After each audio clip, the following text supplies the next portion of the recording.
The New York Giants have a lot of options that they can take in the 2026 draft. So let's check in with NFL Network draft analyst Chad Reuter to see what some of the better ones are.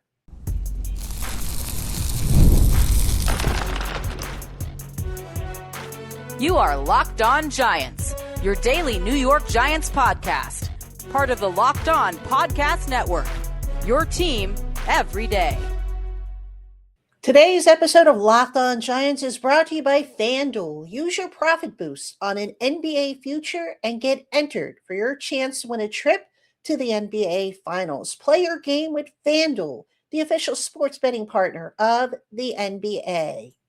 Hello, New York Giant fans, and welcome to another edition of the Locked On Giants podcast, part of the Locked On Podcast Network, now the number one sports podcast network in America. I'm your host, Patricia Traina, credential member of the New York Giants media for Locked On, as well as for New York Giants on SI, which is where you can find all my written work.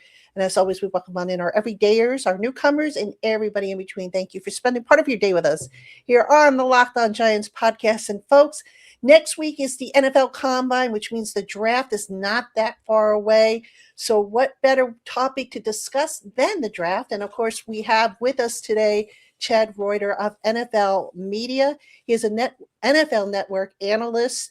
The NFL Network is going to provide live coverage of the 2026 NFL Scouting Combine, Thursday, February 26th through Sunday, March 1st. And Chad, first off, welcome. And I know you're going to be very much tuned in to the Combine.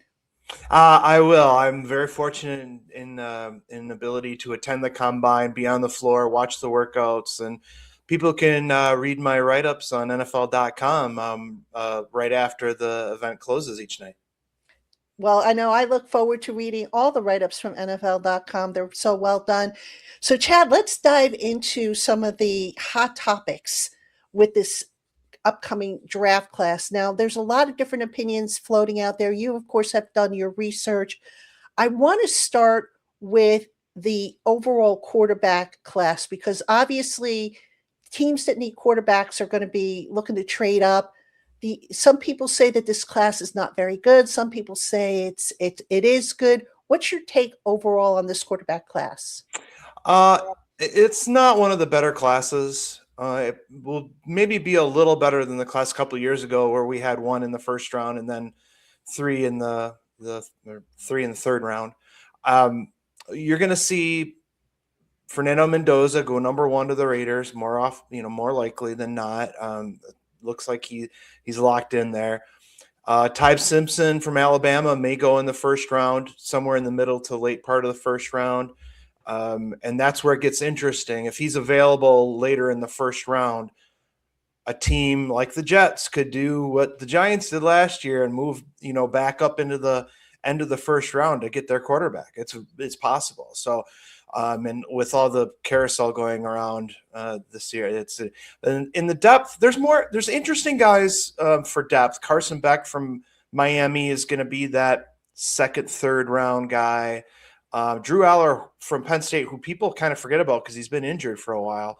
He's going to be in that third and fourth round area, and he's got real tools. I mean, he's going to go out there and throw at the Combine or in this private workout, wherever he decides to do that. And people are going to remember, oh, yeah, this guy has a live arm, and he's got a little bit of athleticism. So Cade Klubnik from Clemson's another guy, maybe a day 3 pick, but he's been a starter for a long time in college. And so there's a lot of guys that have question marks, but have a chance to make it in the NFL. So later day 2, early day 3 are going to be some big names coming off the board, and they have a shot to make it. I asked because, obviously the New York Giants, they draft 5th. And normally you would say that's a pretty good spot if you want to move down, if the quarterback class is rich. It doesn't sound like, though, it would behoove the Giants to move down, or does it? Is there maybe another prospect that you could see a team moving up, wanting to move up for at that spot? No, it's possible. Two teams that make drafts interesting often are the Chiefs and the Saints, and they're at 8 and 9. And it's very possible. There's not a lot of top 10 trades anymore. Teams are kind of recognizing that giving up a ton of draft capital may not be the best way to go about it. But last year, The Jaguars wanted Travis Hunter so bad they went up and got him. And so these deals are possible. The Chiefs or the Saints, they might want to get ahead of the Browns if they have a wide receiver that they love or an offensive tackle that they love. So I think there are some possibilities there, but I would say it's more likely than not that the Giants will kind of stay put at 5. However, at the top of the second round, they may be able to get a couple of picks that they need. They need that, they like to replace that third rounder they traded to get Jackson Dart last year. And they may be able to do it if they move down in the top part of the second round. So even if they stay at 5, some deals might be happening later. Okay, so that being said, let's kind of back up a little bit and look at the strength of the draft. Like right now, in your estimation, how many guys would you say have legitimate first round grades, and in what positions, and versus day 2 where maybe the pickings are a little bit bigger to where the Giants could move down? Well, I think there are probably 15 or 16 guys with legitimate first round grades. I mean, most years you're going to be able to select 20 to 22 guys that you're pretty sure are going to go in the first round. It's probably not that deep this year. There's going to be some guys that you'll see in the middle of a mock draft right now that end up going in the second round. It's a little leaner in the middle of the first round than maybe in other years. But on the other hand, at some positions, the depth is going to be even a little better in the second or third round. For example, actually there might be 6 to 7 wide receivers going in the first round, but some teams may hold off because you might be able to get a guy like Elijah Sherratt from Indiana in the late second round. I mean, there's going to be guys like that are going to be values. So a lot of guys might go early, but wide receivers, for example, tight ends, another group that there's going to be a run on tight ends on day 2. And I think linebacker is another spot where there's some really good talent this year for day 2. And if you're looking for a corner, maybe day 2 is better even than day 1. There may be only 3 corners taken on day 1. So really, depends on each team's needs. But I think those are the positions that are going to be really highly valued on day 2. Offensive line, I should mention as well. Offensive tackle, this might not be the great. There'll be some guys picked early, but if you want a really good offensive tackle, you might have to pick them early. Because when you're talking third, fourth round, might not be quite as much depth there. In terms of the 5th overall pick, a name that we see a lot mentioned, Caleb Downs, the safety. Yeah. It's not very often you see a safety pick or projected to go that high. That being said, is he indeed worthy of a pick that high? Yes. In my first mock draft, I said the Giants would either take Mansour Delane, cornerback from LSU, or Caleb Downs. I went with Delane in that particular mock, but I think already I'm thinking probably Downs in the next one. It just kind of makes a lot of sense given John Harbaugh's track record with defensive backs with the Ravens. And Downs is a special player. It'll be interesting to see if he turns out to be a special athlete. I'm not sure that he is, but that wouldn't dissuade me from taking him 5th overall because he's clearly a leader on defense. When you go into a program like Alabama and you're leading that defense as a freshman, and then you go to Ohio State and lead them to a national championship, that's a pretty good resume. And this year, he didn't even really have to make as many plays because they were so talented in the front 7 at Ohio State. Those guys made a lot of plays before he even needed to be there. So I don't think you look at the stats with him. I don't think you look at the athleticism necessarily. Now, if he blows it up, great, But I think really his knowledge of the game, his leadership, the intangibles, along with strong tackling ability, I just think he's got all the tools to be a long-time defensive leader. I don't know if Coach Harbaugh is going to be able to ignore that. Hey, Giant fans. Ever wanted to experience the NBA Finals live and in person? FanDuel has given you the chance to turn that dream into reality with their NBA sweepstakes. Use your profit boost on any NBA future, and you'll automatically be entered for a chance to win an NBA Finals trip for 2. That's right, flights, tickets, the whole experience.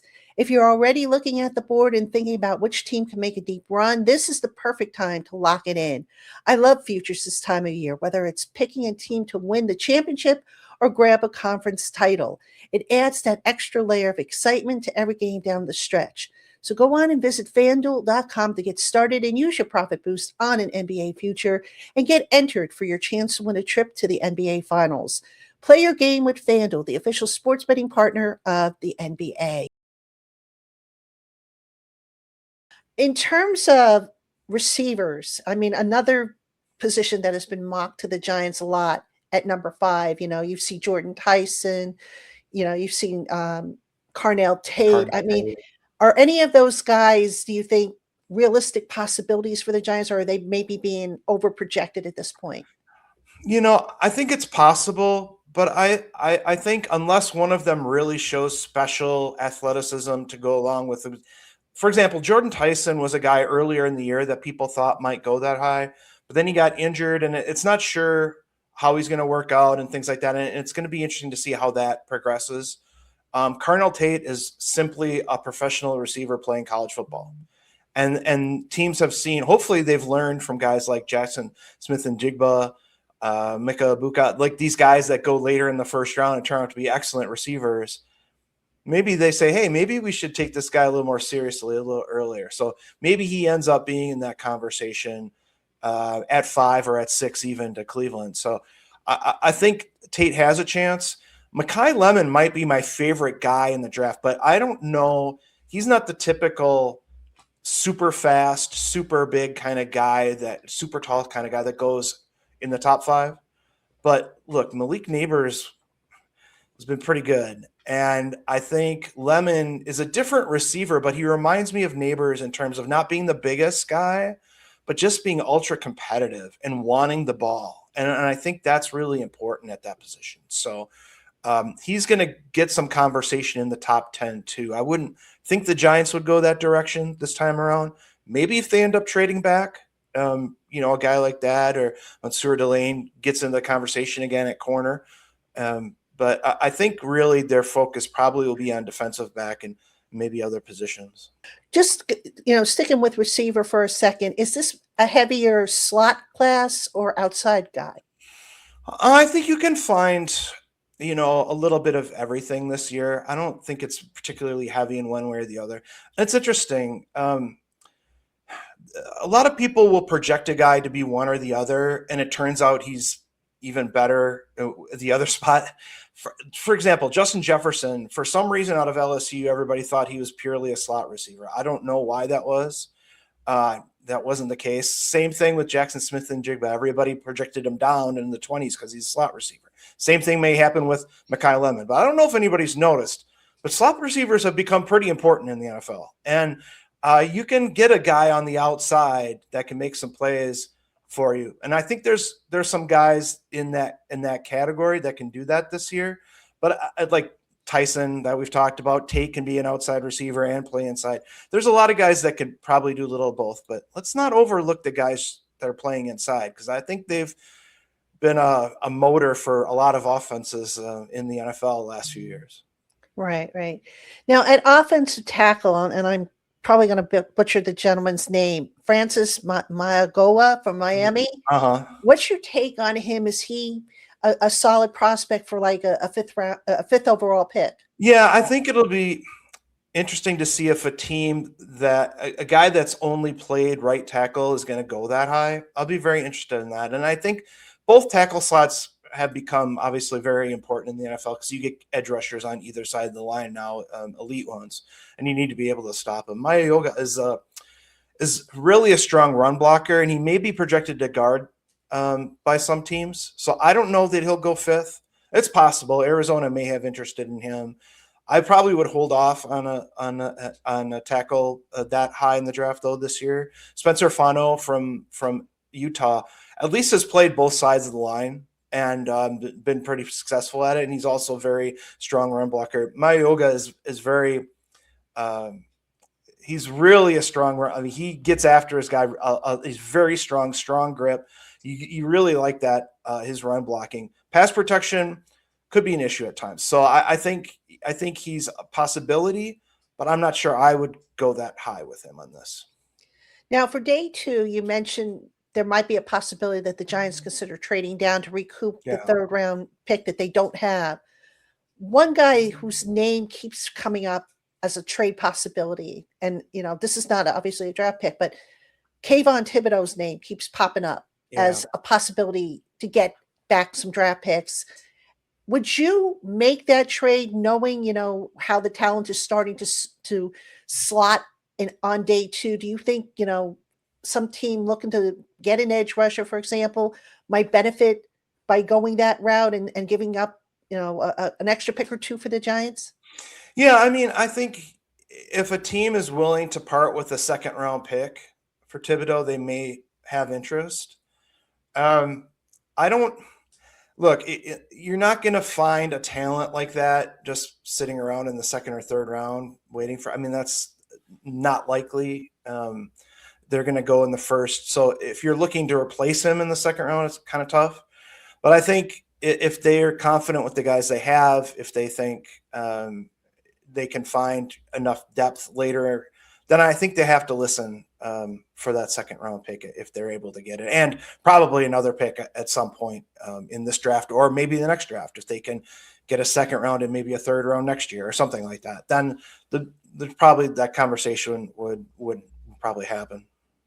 The Giants have had, at least under Joe Shane, they've had a degree of success with day 3 picks. Marcus Bowe, the offensive tackle, Yeah. Micah McFadden, inside linebacker. Who are some day 3 hidden gems, if you will, that you're looking at? Well, it's interesting. A lot of that will be determined over the next few weeks in terms of workouts and things like that, because you need some of the athleticism testing as a sort of a tiebreaker between guys of similar value. So it'll be very interesting to see how those kind of workouts push some guys up a little and down a little. You're not going to make yourself into a first round pick or take yourself out of the draft, but it might be the difference between being a 5th and a 4th or something like that. There's some interesting corners on day 3. Chris Johnson from San Diego State, for example, very competitive, very good ball skills. Not the biggest corner, but fine for the pros. It's not a problem. There's a lot of guys like that. Keith Abney from Arizona State, things like that they'll be able to find some depth there later. Defensive tackle is probably a spot a lot of Giants fan would love to see, added.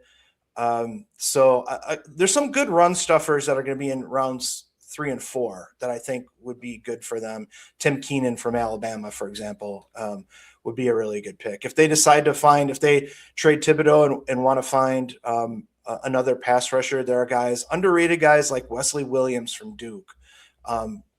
Not the biggest guy, maybe not the fastest guy, but he's got enough of all the physical tools and a real want to get to the quarterback. And that's really the competitive aspect of that is really important. And I think he's a guy to watch kind of in the middle of the draft. Offensive line probably wouldn't hurt to find a little help there for the Giants. Austin Barber from Florida, 3rd round pick, probably can play both sides of the line of scrimmage. I think that would be a really strong pick for them in round 3. If you can find a guy in round 4, Demetrius Crownover from Texas A&M is probably a right tackle, could slide into guard. He would be a really good competitor for Marcus Bowe on the right side. Maybe you can put those two together in whatever combination works and stuff like that. So those are some guys I could see the Giants having interest in the middle of the draft. I want to go back to linebacker for a moment, particularly the inside guys, because, there's some talk that Bobby Okereke might be a cap casualty. Yeah. There's no guarantee that Micah McFadden will be back. And from what I understand, this is a pretty deep linebacker class. Who are some of the names that maybe provide the best value at this point? Sonny Styles is really interesting. I don't think he'll go 5th, but if they're able to move down a little bit, I wouldn't be shocked if they pulled the trigger on a Sonny Styles from Ohio State. He's really a talented linebacker, and his teammate Arvell Reese is probably going to go number 2 overall. He's kind of gotten a lot of the pub this year. Is a really explosive athlete, but Styles is really a steady player. And if they were able to line him up And honestly, he's not that much different size than Kyle Hamilton was when Harbaugh took him with the Ravens, because he was such a big safety, and Styles was a safety before he moved to linebacker. So I could see that being interest, that having a real interest for Harbaugh. Maybe not at 5, but maybe a little bit later. Anthony Hill Jr. from Texas is another guy early in the second round. If he's still available, I would think the Giants would have interest. Kind of mid-round guys, Aiden Fisher from Indiana is sort of that Micah McFadden. I mean, coming from the same school, that would be a pretty natural fit, I think, in the middle. Josiah Trotter, Jeremiah Trotter's son, another guy could come in. The rival's son coming in to man in the middle. He's another. So there's a lot of guys. Oh, I got to mention the New York talent, Red Murdoch from Buffalo, came out as an underclassman, really talented between the tackles, run stopper. And I think if they could get him in the 4th round, that would be a great pick for them. I think he would fit in immediately on defense. So there's a lot of options for them. Giant fans, welcome to the 5-Hour Energy Flavor Draft. We're looking at every aspect of the draft to let you know which tasty flavors are the best and which ones just might be sleepers. The board is set, the flavors are ready, and only one is going to take the top spot.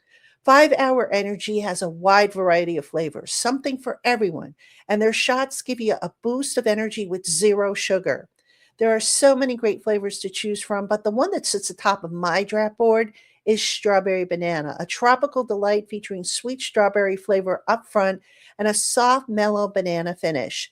Find your new favorite flavor of 5-Hour Energy shots available online at 5-Hour Energy. That's the number 5hourenergy.com, or visit Amazon. Every GM, every head coach always says best player available. We know that's kind of a stretch, if you will. Yeah. That being said, when you look at the trends from year over year, it's a copycat league. Maybe one team one year will take a gamble at this spot, or this team will take a gamble at that spot. What trends are you noticing that might carry over from maybe last year's draft, the year before, into this one? Well, it's interesting. Some guys I've mentioned, Kyle Hamilton, Derwin James, some of these big safeties over the last few years have become very important, working in nickel, working in the box, and playing deep. And I think you're going to see the Sonny Styles kind of guy that I've just talked about. That's that hybrid linebacker safety. If you can find those kind of guys, I think they're going to have a lot more interest. They've had a lot more interest the last few years than they did in the past. So I think that's one area. Another area is it's not easy for offensive linemen to switch from right to left. Imagine eating with your right hand your whole life and then switching to your left hand, right? I mean, you have to do things. But where guys can do it, it's a really big plus. So I think you're going to see some guys moving positions on the offensive line this year, either shifting inside or going outside, or switching positions left to right. And I think you're going to see maybe a guy that you wouldn't expect, to do that as well. I think we've talked about receivers a little bit. Big slots are very important too. So I think you've got a guy that's a big receiver and he played outside in college, you might see him say, well, you know what, we can work with him inside a little bit too.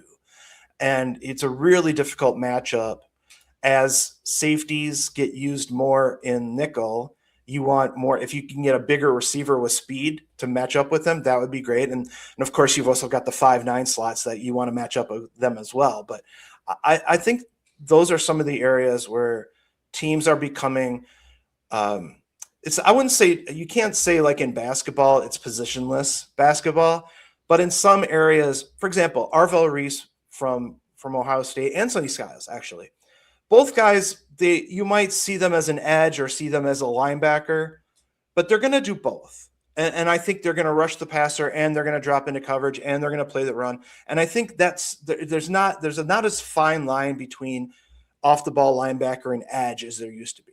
And I think you're going to see some more of that this year where, well, kind of started with Micah Parsons in a way where you draft a guy who played off the ball a lot and you end up using him more to rush the passer. And I think you've seen that with Abdul Carter. You've seen that with other guys. And I think Reese is going to be the next in that. And you're going to see that even more from later picks they think they can get after the passer, even though they've been typically playing off the ball.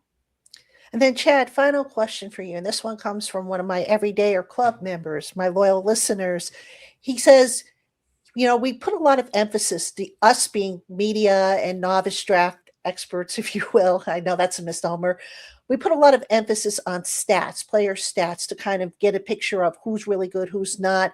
From a scouting perspective, what are some of the stats that maybe we put a little bit more emphasis on that scouts don't really pay as much attention to? And the second part of that question is how much of the tape, like the hidden parts of the tape, like in terms of the production, how a guy maybe is affecting a play, how much of that factors into arriving at a grade?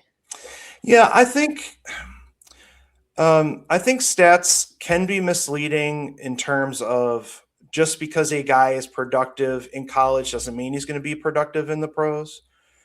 You've seen like a guy like Shamar Stewart last year was picked in the middle of the first round, even though he was not very productive. They had the typical stats at Texas A&M. He wasn't a lot of sacks, wasn't tackles for loss, all those things. And Mazi Smith, when he came out of Michigan, the defensive tackle, was the same way. I think those two guys may be warning signs of you want some production from your guys. So I think the standard stats give you an idea. I think you have to look at those just in order to make sure a guy can get on the stat sheet. And I think there's no stat that is a pure answer. And I think you need both. Everything in life needs context. There are no numbers you see in life that are like, oh, well, that's the answer to the question. My favorite set of books, Hitchhiker's Guide to the Galaxy, says 42 is the answer to life, the universe, and everything. That would be great if that was the case, but that's not actually the case. So you need the tape as context to the numbers. A guy at a lower level can get 20 sacks, but then you watch the film and the guys that he's going against can't block anybody. And so he gets a lot of sacks against that level of competition. And even in the NCAA, you'll see guys that have early season success. They'll get a bunch of sacks early in the year, and then they'll fall off during conference season. So that's something you have to look at. Oh, he had 8 sacks this year. Well, 6 of them were against teams from out of the conference, and then he couldn't get to the quarterback later. So when facing the stronger competition. So they all need context. All stats need context. You can't ignore them, but they're not the answer. And I think the tape really is important for looking at. That's why scouts always start there. And when you look at statistics, Pro Football Focus grades, for example, you see that and you say, okay, I'm going to go watch that now and see if I agree with what they had. Or I agree that because he had 15 tackles in that game, yes. Or did he add himself into the pile as the 4th guy and get credit for assisted tackles 10 times in that game? And yeah, great, he's getting to the ball, but that doesn't necessarily mean he's a special player. So it's really a marriage of both things together. Hopefully that made sense. Yeah, definitely. Chad, appreciate all the insight. He is Chad Reuter, NFL Network analyst, going to be covering the draft starting next week with the Combine. NFL Network provides live coverage of the 2026 NFL Combine from Indianapolis, starting on Thursday, the 26th of February, running through Sunday, March 1st. Do check them out. Chad, let everybody know when your next mock is coming out. I know you mentioned that was coming forward. Yeah, it'll be after the Combine, probably mid-March. We let the free agency roll. We let the Combine happen before I go out. It'll be a 4-round mock, so hopefully people appreciate the depth of that. And then there'll be a 5-round mock a couple weeks after that, and then a 7-round right before the draft. So lots of mocks happening over the next month or so. Yep, mock draft season it is. Chad, appreciate you. Giant fans, appreciate you for tuning in. Thank you so much for following the Locked On Giants podcast. We'll be at the Combine next week. Lots of stuff to talk about. Until then, have a great weekend, everybody.